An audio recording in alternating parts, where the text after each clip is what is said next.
Notre Dame fans, welcome back to another edition of the Irish Breakdown podcast. My name is Brian Driscoll. I'm the publisher at irishbreakdown.com. And today we're going to talk a little bit about Notre Dame recruiting. Specifically, we're going to talk about what Notre Dame has to do to get to the next level to close the gap on the big boys of college football. We're going to talk about the Notre Dame offense and the recruiting of 2022. Now, Notre Dame is off to a quality start so far. They've got a solid quarterback, a receiver with some upside, a nice solid tight end, two pretty good offensive linemen. That's what they've got right now, and a really good running back from Texas.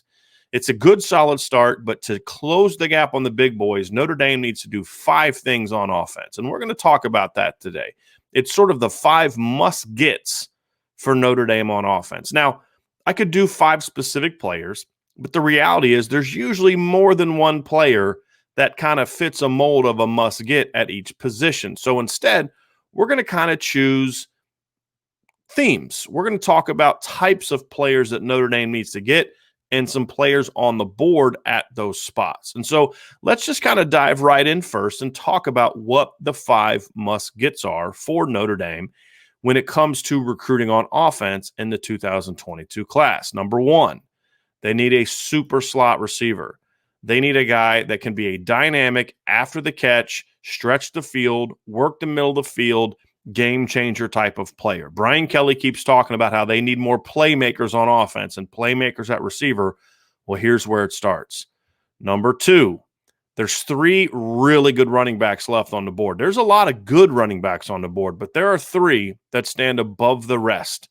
And Notre Dame needs to get one of those 3 to go with Jadarian Price. And we'll dive more into that. Number 3, they need a top offensive tackle.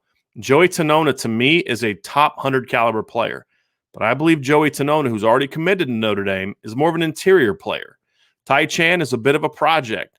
They need a guy that can be a top must-get. When you're Notre Dame and you've had the success recruiting your offensive line, if you're not getting a top tackle every year, then recruiting is not going the way it should be going when you're at a place like Notre Dame.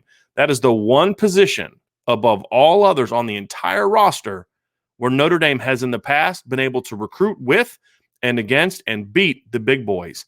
They're going to have to do it again in this class. There's no Indiana tackle like there was last year with Blake Fisher. Joey Tanona is from in-state, but again, he's an interior player, so they got to get one of those players. Number 4, they need another outside standout. Now, Maureen Walker has some upside, but they need a guy that can come in and definitely be can project to be a difference maker, especially early in his career. There's some players on the board that I really like. Notre Dame's got to land him. And number 5, they need a sleeper blocker. Now, one of the things I like to do is I like to look for guys that have high ceilings. Maybe they have that 5-star upside, but they're just not 5-star players right now. I think guys like that can always turn out to be really, really good players. And Jarrett Patterson, for example, who's a center, but the point is he was not a super highly ranked player, but he had some upside. He came to Notre Dame, and within 2 years, he'd already seized a starting job. And the reason I like tackles is because, as we've seen at Notre Dame, it's a lot easier to move a tackle somewhere else than it is to move a guard or a center back out to tackle. And so we're going to break that down. So let's dive into just this 5 that Notre Dame needs to get. The 5 must-gets for Notre Dame on offense in the 2022 recruiting cycle. Number 1 was the super slots. Now, what I'm looking for here, as I said earlier, is a player that can be a dynamic difference maker, someone that you have to game plan for in the slot, someone that has the speed to stretch the field, someone that can work the middle of the field, work the crossers, work as a route runner, find him the ability to get open over the middle of the field. That's so important in today's game. And number 3, he's got to be somebody that ideally that's dynamic after the catch. Now, if a guy's really dynamic as a route runner, has really electric speed, then you can get away with him not being necessarily an after the catch guy. What I mean after the catch is not a speed guy that can catch a slant and outrun people. I'm talking about a guy that can catch a bubble screen, make people miss, and also honestly kind of part running back. So let's kind of look at 3 slot players that are on the board for Notre Dame and talk about where Notre Dame is right now. Number 1 is Chicago St. Rita standout Caleb Brown. Now, right now, he is an Ohio State lean, and Notre Dame is well down his list. But this is an absolute stud football player. He didn't play as a junior. Even if you just go off sophomore film, he is exactly what I look for in the slot. Part running back, part wide receiver. Very strong, well built, dynamic with the ball in his hands, can stretch the field. Once he gets the ball, whether it's as a running back, which he'll do in high school, or as a wide receiver, once he gets the ball in his hands as a return man, he turns into a running back. And I love slots like that. I love guys like that. I think that's what you need to kind of have that explosive playmaking in your offense where every single play, that guy's a threat to score no matter the type of route you get him the ball at. Now, for Notre Dame right now, they're way behind. Tommy Rees is putting in work with him. We've had people talk to Caleb Brown. We know people that know Caleb Brown. Tommy Rees is putting in work, but the unfortunate thing is he is not connected really often or well with Coach Alexander. So they're behind right now. It's still early, so there's time for Notre Dame to really turn the full court press on. But the reality is this is going to have to be a full staff effort. My fear is that Notre Dame's just going to kind of bow out and focus on other places. I think that would be a mistake. We talk all the time about how Notre Dame can't recruit with the Southern schools for Southern athletes and all these types of things. And, you can't get these kids that have good grades or whatever else. This is one of the best athletes in the country, one of the most dynamic athletes in the country, and he's from Chicago. He's from the Chicago Catholic League. There's no excuse for Notre Dame not to be more of a player here, and hopefully they can recover and get back in it. Number 2 at this spot is Caden Saunders. He's from Westerville, Ohio. He goes to Westerville South. Now, currently, Caden is a Penn State commit, but he's still talking to Notre Dame. They're still talking to him. He's still listening. There's some interest there. There's other programs that are recruiting him. This is going to be another tough one. He was a guy that, again, Tommy Rees put a lot of work in for, but we didn't see that same level of work from other people involved in his recruitment, and that's why he chose Penn State, even though a lot of people felt early on Notre Dame was his leader. So, but they're back in it. They're still in it, and they have a shot with him. Now, Caden Saunders is a little bit different than Caleb Brown. He's not as big. He's shorter. He's a little skinnier. And he's more of a vertical player. He's more of a traditional wide receiver than Caleb Brown. He's not that part running back kind of player. But the reason that I still say he would be one of those super slots, one of those game changers, is because he has dynamic speed. He is a fast athlete. He's the kind of guy that can catch a slant and turn it into a big play. He's the kind of guy that can catch a crosser and just outrun the defense. He can work the schemes, get over top of the defense, really be dynamic on corner routes, and be an after the catch guy from a speed standpoint where he just outruns you as a route runner. He also has really exceptional feet, and that allows him to be a good route runner now in high school, but with work, with the right coaching, he could be an exceptional route runner. And if you want a comparison, he's kind of part Jalen Waddle, part Devontae Smith. Now, I'm not saying he's as good as those players, but what I'm talking about is he sort of has the route running ability of Devontae Smith, that foot quickness, that agility, that potential as a route runner, but he also has some game-changing speed that I don't think Devontae Smith had game-changing. He's plenty fast, but he's more like a Jalen Waddle in that you just have to worry about the speed all the time. Again, not saying he's as dynamic. I'm talking more style of play than I am talking about necessarily being that level of dynamic athlete. But I do think he is someone who at Notre Dame could be a difference maker because of his speed. Now, they're both relatively highly ranked. Caleb Brown's a top 100 recruit. Caden Saunders is more of a top 150 to 200 type of recruit. I think he should be higher than that. But there's another player on the board that is not highly ranked. He's a 3-star recruit. His offer list is incredibly unimpressive. But he, to me, would be in this group, and that is Xavion Bradshaw from Bluefield, Virginia. Now, he plays way out in Western Virginia. He's on the border of another – I mean, he's closer to, Tennessee and West Virginia than he is to Richmond or Virginia Beach, where a lot of the top players are in the state. He's the son of Ahmed Bradshaw, who used to play running back for the New York Giants.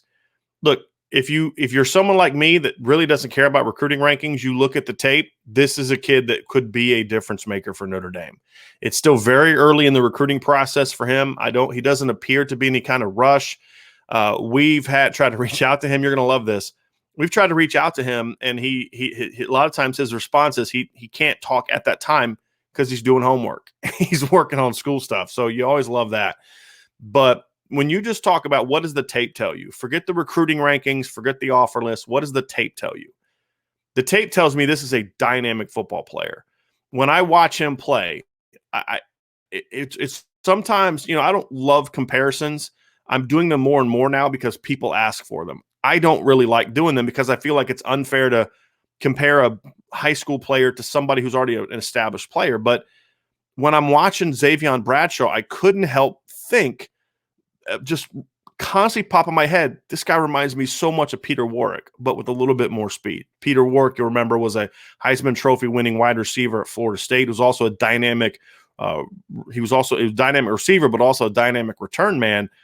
And Xavion Bradshaw is that kind of player. He has exactly what I'm looking for. He's more like a Caleb Brown than he is a Caden Saunders. He's a guy that can take a bubble screen, make a guy miss, get upfield, and has that acceleration, that burst to be a home run player. You watch him on special teams. He gets that punt. He can make the first couple guys miss, and then boom, he is gone. He is turning on the jets, and he is getting upfield for home runs. So he has that kind of game changer type of ability. And he's a quality route runner for his age. He's a quality route runner. So there's really no skills that I don't see. I don't know quite how big he is. He looks to be 5'11". He's listed at 6 foot. I don't know if that's true. I mean, it's sophomore film we're working off of. But even sophomore film, this is a really, really dynamic player. And if Notre Dame could get one of these three players, I know that if they got Bradshaw, it wouldn't necessarily reflect on the rankings. Caden Saunders really wouldn't be a needle mover from a ranking standpoint. But the fact is these three kids can play.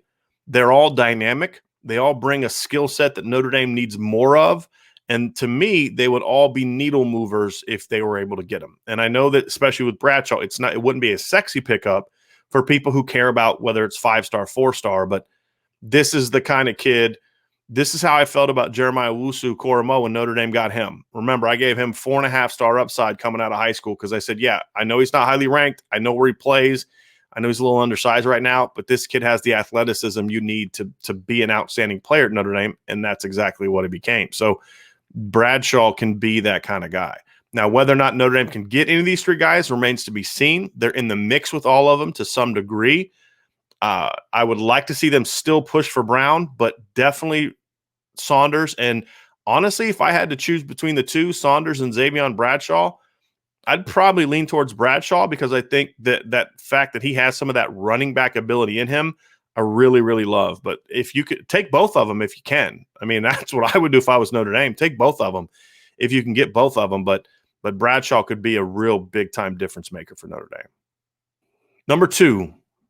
Big 3 running backs. Now, here's what I'm talking about. I'm talking about Tennessee running back Dallin Hayden. I'm talking about Pennsylvania running back Nicholas Singleton. And I'm talking about Colorado running back Gavin Sawchuk. To me, these are all top 100 players. These are all difference makers at the next level. They're different in skill set. None of them are the same.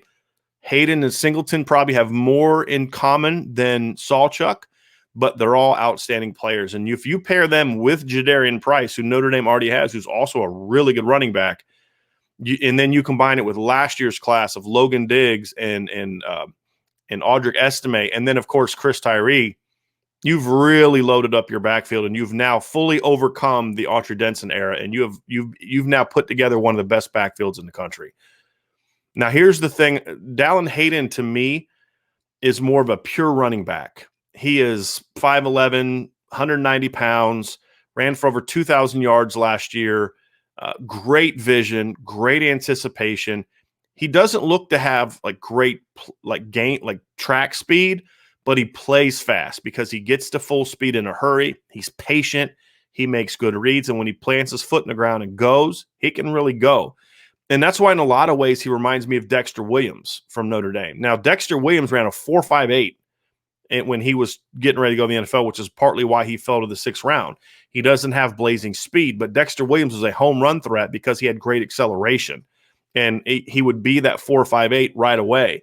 Dallin Hayden has a lot of that in him, but I would also argue that Dallin Hayden is a more natural all-around running back. He's better in the pass game. He's got better hands. He's got better, I would say even better vision. He's more patient than Dexter was. And he's a guy that, to me, will be a much more effective pass blocker. Nicholas Singleton is an intriguing player. He ran for over 1,300 yards last year in only 8 games. He comes from an offense that A lot of what he does is outside. He runs an option offense. He runs a lot of option stuff, and he runs a lot of outside zone, outside sweep type of thing. So there'd be a little bit of an adjustment for him adjusting to an offense like Notre Dame's, but everything I see on film, he has the natural God-given ability and the instincts and just the feel for running back that he would make a smooth transition. Like, I would expect him to be caught up by the end of fall camp of his freshman year. So it's not a big deal. But there are certain things we just don't see him do. You know, we don't see him run a lot of, counter where he's got to read blocks and let things set up. And so that's where that adjustment comes from. But really talented athlete, 6 foot, over 200 pounds, physical when he needs to be, can make you miss when he needs to be. And he also has a great second gear. If he gets a step, he's going to be gone. And that's why, you talk about a comparison. He's kind of got a little bit of Josh Adams in him in that, his start isn't at times isn't like Dallin Hayden's because of the type of offense he runs. But once he gets going and gets a full head of steam and he's gone, he's going to outrun a lot of people. And right now with those two, Ohio State is a player for both of them. And look, ever since Tony Alford, who used to be at Notre Dame, running backs coach, who recruited very well to Notre Dame, ever since he left, he's been a major thorn in Notre Dame's side. This is the year where Lance Taylor and the offensive staff have to finally beat Tony Alford for a recruit. And I don't care which one it is, Dallin Hayden or Nicholas Singleton, they have to try to beat him for one of those two guys. It's that time. I mean, they need to do it. They're both big-time backs, in my view, from what I see on film. The fact that Ohio State's pushing for them should speak to their talent as opposed to their recruiting rankings.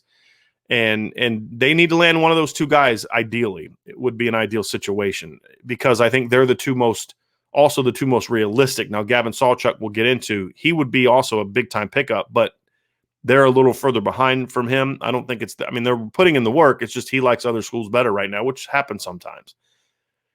There's also another third player really for each of those guys, and it's Tennessee. It's the in-state school, the Tennessee for Dallin Hayden and Penn State for Nicholas Singleton. So it's going to be hard to get these three guys, but they're all achievable. And between the three of them, if you're Notre Dame, you have to get one of them. I mean, that's a must. If you want to close the gap, move the needle, whatever expression you want to use, you need to land one of these three backs. Sawchuk is more of a Chris Tyree type as opposed to an every down back. I don't know if he's a 20-plus carry guy, but what he is a explosive, dynamic player that's rushed for well over 3,000 yards the last 2 years and over 9 yards a carry. This is a very explosive running back who can do damage in the pass game. He can do damage, obviously, as a runner. He's a guy that doesn't need 20. He's like the reason I compare him to Chris Tyree is not just speed. I don't think he's quite as fast as Chris Tyree, but what I see is a guy that doesn't need the volume of touches to impact the game. Chris Tyree doesn't need 20 touches to impact the game. He needs 12. He needs 15 at the most. Gavin Sawchuk is similar in that regards, which is why I view him as a Chris Tyree type of player, which would mean he complements Jadarian Price, Logan Diggs, and Audric Estime very well. So from a pure complementary standpoint, Sawchuk might be the ideal back. I'm not as concerned about complementary as I am about just landing a top player. That's why I like Hayden and Singleton because they are every down backs, but they have the talent to push the guys already on the roster. Sawchuk does as well, just in a different way. So number 2 for Notre Dame, they have to get one of the big 3 running backs. Number 3 is short and sweet. Kind of talked about it earlier. You're Notre Dame.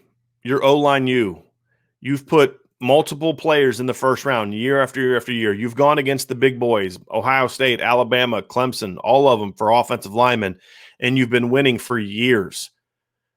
Notre Dame has to continue to do that, and there's a little bit of a concern for me in this class that right now Notre Dame is not really in the pole position for any of the top offensive tackles. Now, they're in the game, but they've got to come back and they've got to close.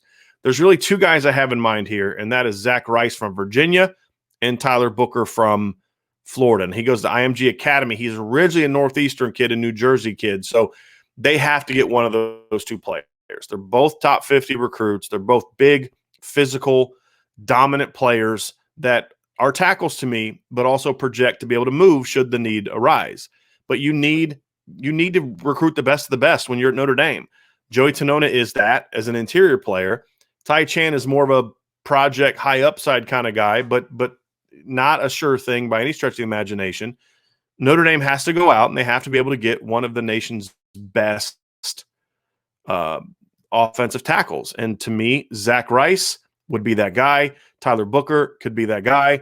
There's some other highly ranked players on the board, but to me, those two guys stand out above the rest.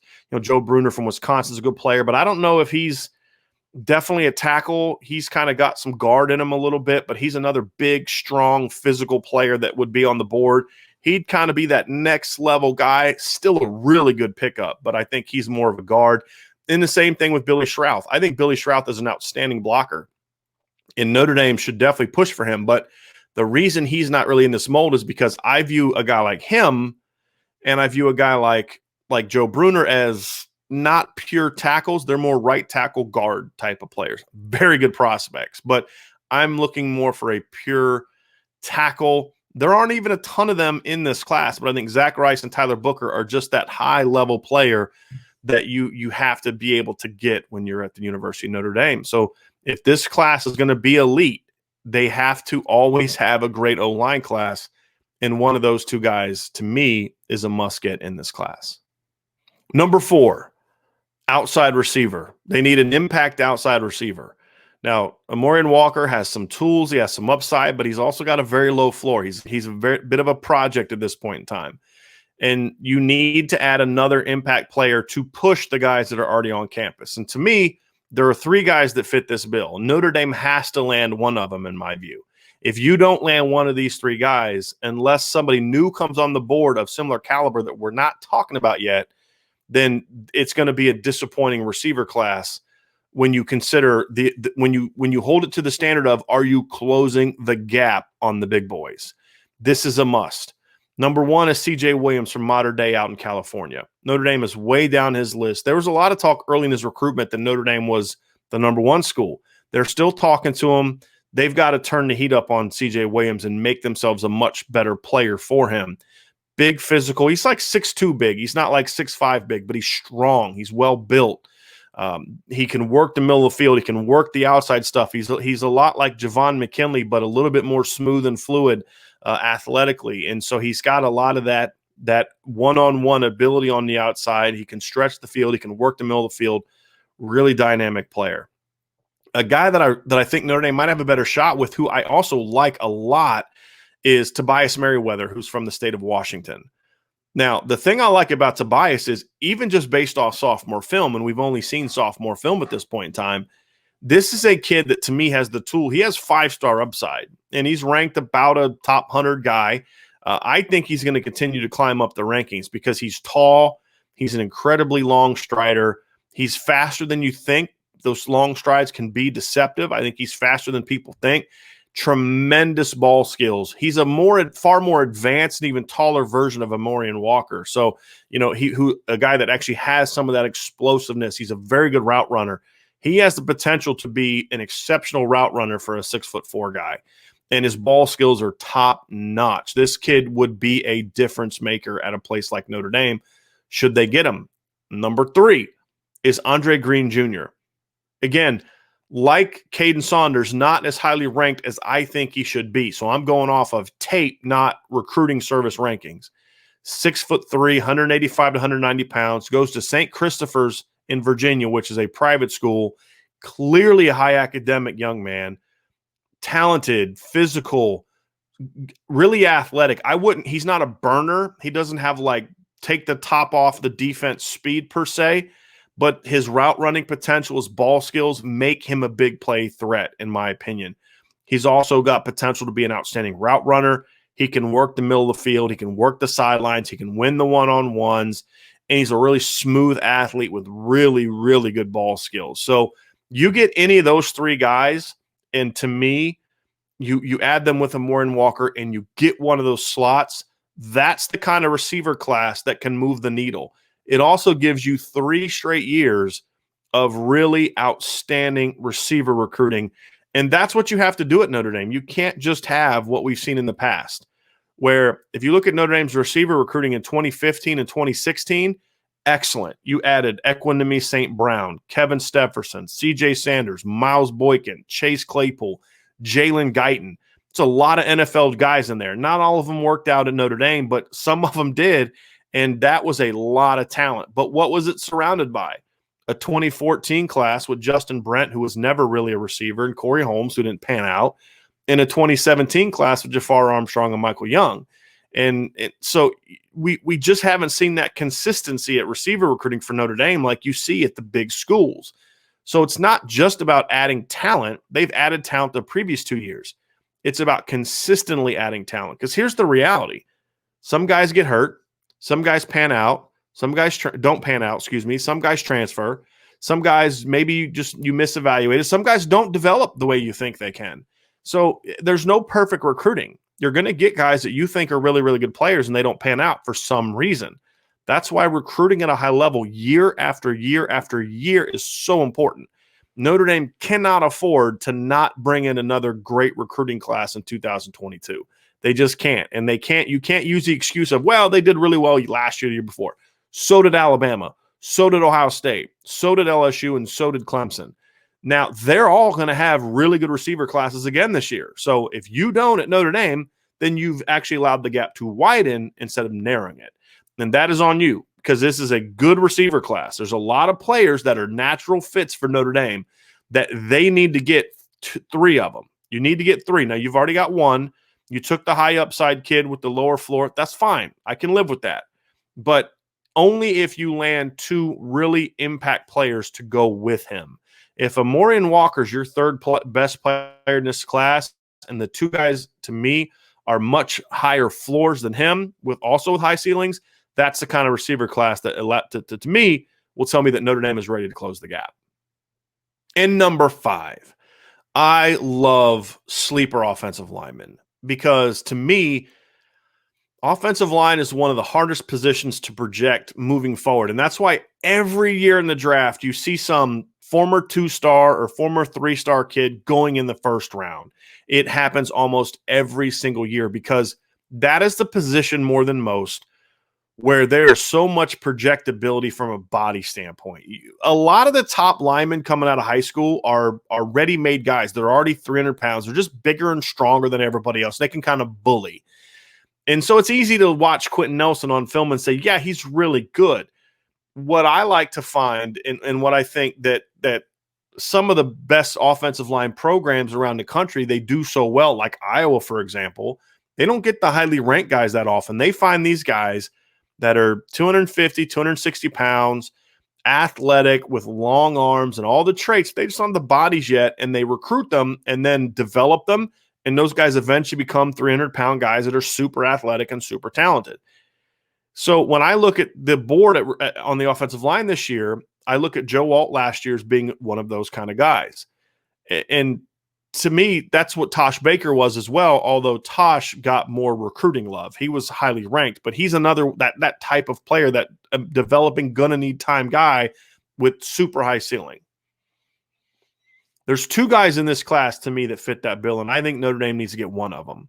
The first one you've heard me talk about before, and that's Jake Taylor from Bishop Gorman out in Las Vegas. He is not a highly ranked player, not a top 200 recruit, but to me has an exceptionally high upside. His final list of schools basically is like Notre Dame, Oklahoma, and Alabama. I mean, that should tell you everything you need to know about Jake Taylor's upside because those schools are going after him. Oklahoma's considered the leader. Notre Dame is still in the mix. He's a guy that Notre Dame has been hurt by the inability to get him on campus. They're going to have to get him on campus at some point in time soon to have a chance to land him. If he commits before they can get a visit, I'm not going to hammer him because I think they've put in work with Jake Taylor. I just think the fact that he hasn't been able to get on campus, he's one of those kids where it has impacted Notre Dame. So he's one guy. There's another guy that I really like on the offensive line, and he's for a Colorado kid named George Fitzpatrick. He goes to Cherry Creek out in the Denver area. Now, if you're not familiar with that school, it's a very, very good school. It's one of the best schools in the state of Colorado in regards to producing talent, but also winning. It's a great, great program. When you look at him and you say, well, why is he not ranked higher? Because his film is awesome. He's from Colorado, and B, he's 255 pounds. There's going to be some legitimate questions about the projection. Can he get up to 300 pounds and maintain the athleticism and the talent? I think he can. Now, when I watch this kid on film, and I recently broke him down, I've really only studied him for the last week. I saw some highlights of him, and I loved his highlights. But I said, look, let me get some game film of him and see if he can do this kind of snap after snap. And the thing that I saw from George Fitzpatrick is his game film is even more impressive than his highlights, because you see a kid who at 6'6", 255 pounds, number one, incredible athlete for an offensive lineman. Great feet. His explosiveness off the ball is as good as any offensive lineman in his class. He flies off the ball, and he flies off the ball with a lot more force than you'd think from a 255-pound kid. So he really explodes off the ball, really physical player, uses his hands well, and he's got some punch in his hands. Again, he plays with a lot more physicality than you'd think a 255-pound guy would play with. The athleticism in space, exceptional. His pulling and trapping, he works a lot in space, and he's really good. We don't see a lot of pass blocking from him, but the athleticism is there. So I don't think it's going to be an issue for him. I think he's going to have that ability. He's going to be a good pass blocker at the next level with work. The question is, can he gain 40 pounds and maintain that athleticism and explosiveness? That's going to be the question. That's why he's kind of a sleeper. That's why he's kind of a project type of player. But if you can get one of those two guys and then get one of the big boys, Zach Rice, Tyler Booker, with Joey Tanona, Tychan, maybe throw in a Joe Bruner or a Billy Schrauth, good luck finding a better offensive line class in the country. Have fun with that, because here's the deal. For Notre Dame to play with the big boys, they not only have to improve in areas where they're behind those programs now, but you cannot slip at all at the programs where you're at the spots where you're already on their level. Notre Dame is on they're on the top level when it comes to offensive line. They can compete with Bama. They can compete with Oklahoma. They can compete with Ohio State. They're way better than Clemson along the offensive line. They're there. You can't slip. You can't have misses like we've seen Notre Dame have the last two classes. Last year's class was really good as a five-man group, really high upside, some projects below and some depth players below. The 3 to 5 wasn't as good. Now, I love Joe Alt. He's the kind of guy I'm taking a Joe Alt every year. And that's kind of what I view George Fitzpatrick and Jake Taylor as being, but even higher upside than Joe Alt, in my opinion. But you need more depth of impact talent. And the 2022 class has a chance to be that for Notre Dame if they can finish. So they need to get a top tackle. They need to be able to go out and get one of these sleeper tackles. And then if you can add a fifth guy like a Billy Schrauth, like a Joe Bruner, that's an elite offensive line haul. And that's the kind of group that keeps you on pace for what you've been the last decade, which is the premier offensive line program in the country. This is going to be a big class for Notre Dame, and it's going to be a huge class for Jeff Quinn. He's got to finally be able to put together one of those classes that was all his that can match what we saw from Harry Hiestand, which is not just a good one or two. Any Notre Dame offensive line coach will be able to do that, but can your 3 and your 4 and your 5 be dynamic? If you look at the 2017 Notre Dame class, for example, Robert Hainsey, Aaron Banks, Josh Lugg, that's 3 impact blockers. You go to past years, they've always been able to get 3 really impact players. 2014, Quentin Nelson, Alex Bars, and then Sam Mustipher. That's what this class needs. It needs to be deep. It needs to be talented. They need to have more playmakers in this class. So we've laid out the framework for what Notre Dame needs to do to have an elite offensive haul, and that in an offensive haul that is going to allow them to move the needle, to close the gap, whatever expression you want to use, but it puts them closer and closer to being a team that's going to be a legitimate contender, not just to make the playoff and then lose, but to make the playoff and then go toe-to-toe with those teams and ultimately beat them. This is the kind of class Notre Dame needs to have to add to what they've already got to get to that level. So that's going to do it for this podcast. We will break down the 5 muskets on defense later. We'll do that either this weekend or early next week at Irish Breakdown. We're also laying out kind of one by one these players on the website. So we've already talked about one of the defensive ones, which is an elite linebacker class. We already have that on the site. Make sure you check that out. Please subscribe to our YouTube channel. Hit that notification bell so that you see whenever we publish new videos. Subscribe to our podcast wherever you get your podcasts. Give us a like, give us a 5-star rating. We'd really appreciate that. And of course, sign up for our daily newsletter at irishbreakdown.com. It's the bottom of every of our story. So that way you can always be locked into the latest of what we're doing at irishbreakdown.com. So thanks for joining me today. Talk to you guys again soon. Talk to you guys and gals again soon. And we'll have more Notre Dame news and analysis and recruiting coverage for you. Have a great weekend.